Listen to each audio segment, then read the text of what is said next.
প্রিয় দর্শক, সাজ্জাদ কাদিরের প্রীতি নিন, শুভেচ্ছা নিন।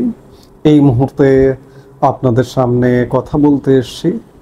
বাংলাদেশে কি একটি পাকিস্তান স্টাইলের নির্বাচন হতে যাচ্ছে? এই প্রসঙ্গটি নিয়ে আপনাদের সামনে এই মুহূর্তে কথা বলবো। বাংলাদেশে আপনি যদি বলেন যে পাকিস্তানের কপি পেস্ট করবার একটা ব্যবস্থা হচ্ছে, ব্যবস্থাটা কেমন? আপনারা পেছনের ইতিহাস যদি খেয়াল করে দেখেন যে পাকিস্তানে ইমরান খান সরকারের পতন এবং বাংলাদেশের শেখ হাসিনা সরকারের পতনের পেছনের মূল অনুঘটক ছিল মার্কিন যুক্তরাষ্ট্র। ইমরান খানের সাথে সংঘাতটা কিভাবে? ইমরান খান যখন 2018 সালে নির্বাচিত হয়ে সরকার গঠন করলেন, তখন সেনাবাহিনী এবং মার্কিন যুক্তরাষ্ট্রের কাছেও খানিকটা ত্রাতা ছিল। সেই ইমরান খান 2022 সালে মার্কিন যুক্তরাষ্ট্রের শত্রুতে পরিণত হলো।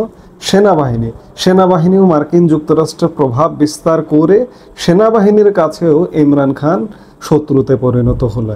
ইমরান খান সরকার গঠন করে আধুনিক পাকিস্তান নির্মাণের একটা বেশ তোড়জোড় শুরু করেছিলেন, নানামুখী পদক্ষেপ নিয়েছিলেন এবং শুধু তাই নয়, পররাষ্ট্র নীতির ক্ষেত্রে একটা স্বাধীন পররাষ্ট্র নীতির কথা চিন্তা করছিলেন, যার দরুন রাশিয়া ইউক্রেন যুদ্ধ, আপনারা জানেন 2022 সালে রাশিয়া ইউক্রেন যুদ্ধ, এই যুদ্ধকে কেন্দ্র করে মার্কিন যুক্তরাষ্ট্রের সাথে ইমরান খানের টানাপোড়েন তৈরি হয়। বিশেষ করে রাশিয়া ইউক্রেন যুদ্ধের ওই সময়টাতে ইমরান খানের রাশিয়া ভ্রমণ, কিংবা খানিকটা বলা যায় যে নিউট্রাল ভূমিকা, নিরপেক্ষ ভূমিকা এবং নিজস্ব আমেরিকা যে সুরে কথা বলছে, ইউক্রেন যুদ্ধে ইউক্রেনকে সহযোগিতা করছে, অন্যদিকে ইমরান খান রাশিয়া ভিজিট করছে, এসব নানা টানাপোড়েনের কারণে ইমরান খানকে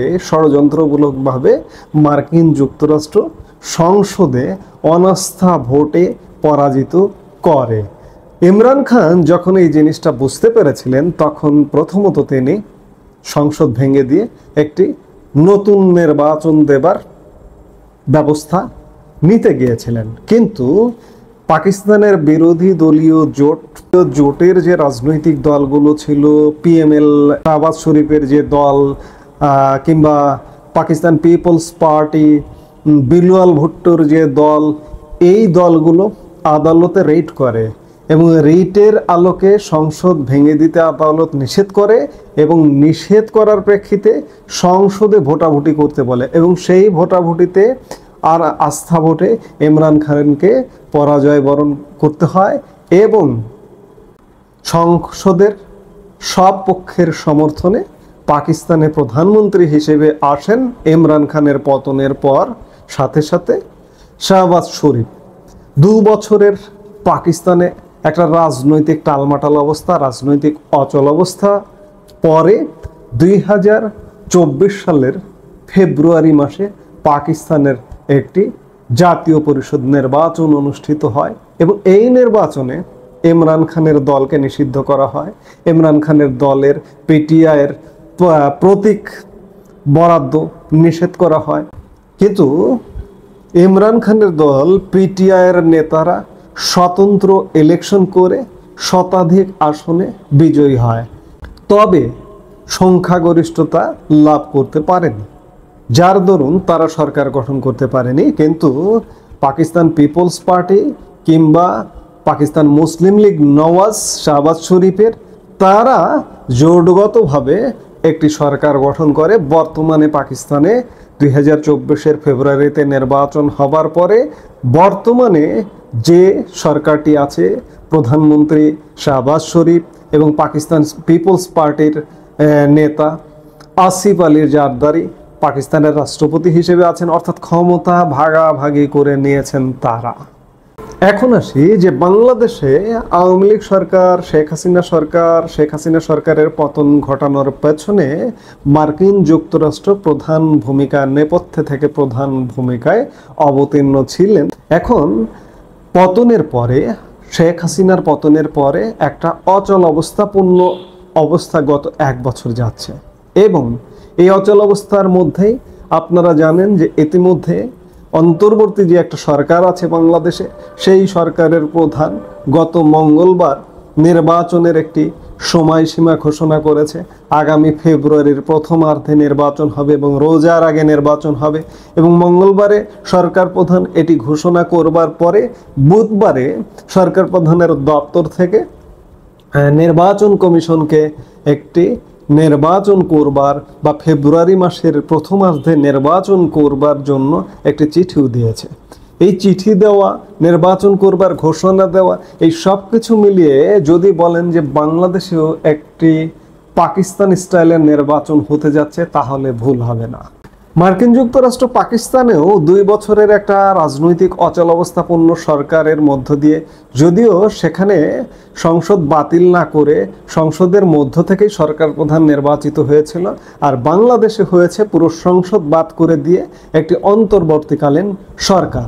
বাংলাদেশেও একই অবস্থা, 2 বছরের একটা অচলাবস্থা। 1 বছর ইতিমধ্যে চলে গেছে, সামনে আরও 7 মাস, 2 বছর হয়ে যাবে, দেখতে দেখতে 1.5 বছর বা 2 বছর হয়ে যাবে। এই অচল অবস্থার পরে একটা নির্বাচন, এগুলো সব কিছুই হচ্ছে মার্কিন প্রেসক্রিপশনে। বাংলাদেশে যখন দেখছে যে এই যে অন্তর্বর্তীকালীন সরকারটা, এই সরকারটাকে আরও দীর্ঘস্থায়ী করা যাবে না, কারণ দীর্ঘস্থায়ী করতে গেলে হিতে বিপরীত হবে, জনবিক্ষোভ হবে, নানা রকম অসন্তোষ তৈরি হবে।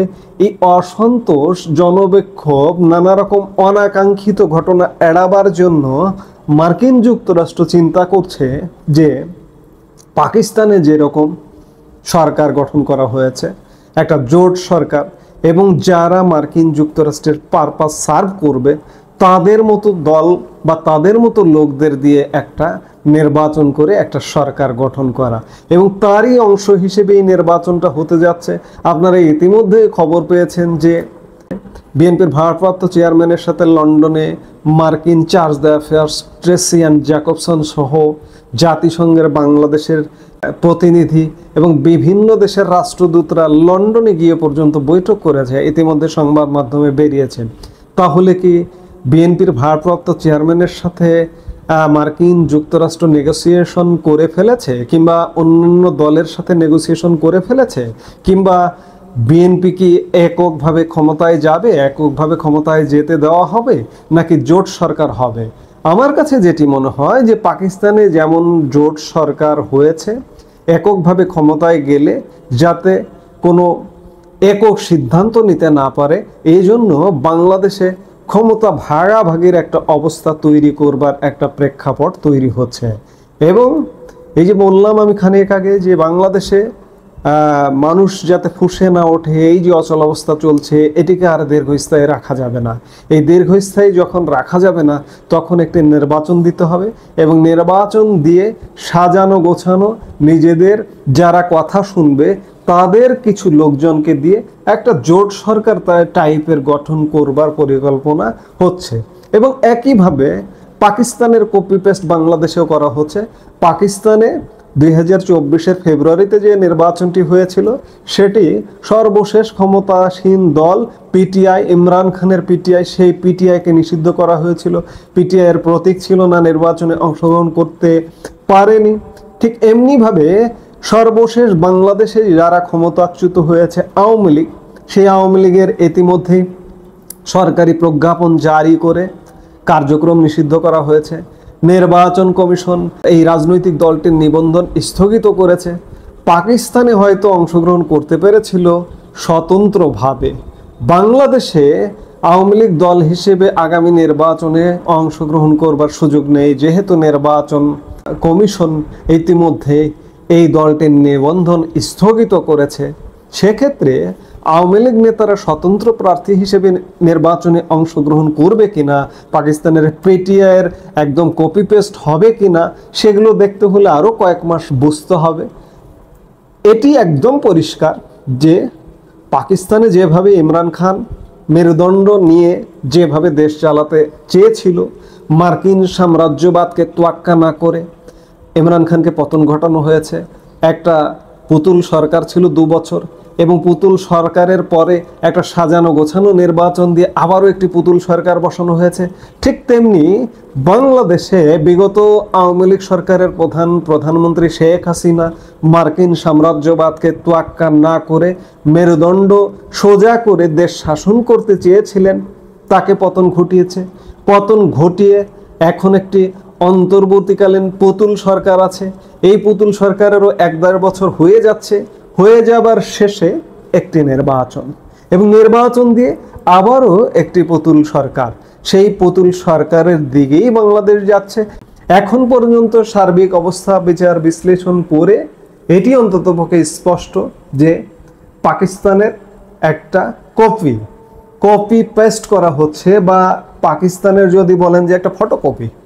পাকিস্তানে যেভাবে সরকার পরিবর্তন করা হয়েছিল, তারপরে একটা পুতুল সরকার, ঝুলন্ত একটা সরকার হয়েছিল। ঝুলন্ত সরকারটি 2 বছর দায়িত্ব পালন করেছে। 2 বছর দায়িত্ব পালন করবার পরে একটি নির্বাচন হয়েছে। ঠিক এমনিভাবে বাংলাদেশে শেখ হাসিনা সরকারের পতন ঘটানো হয়েছে। পতন ঘটানোর পরে একটা পুতুল সরকার, আবার একটা সাজানো গোছানো নির্বাচন। অর্থাৎ পাকিস্তানের একদম কপি পেস্ট করা হচ্ছে বাংলাদেশে। পেছনে মার্কিন যুক্তরাষ্ট্র।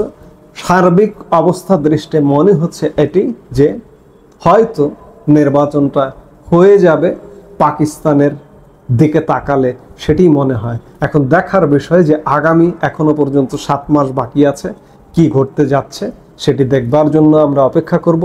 আপনারাও নিশ্চয়ই অপেক্ষা করবেন। আমি এই মুহূর্তের আলাপ শেষ করছি।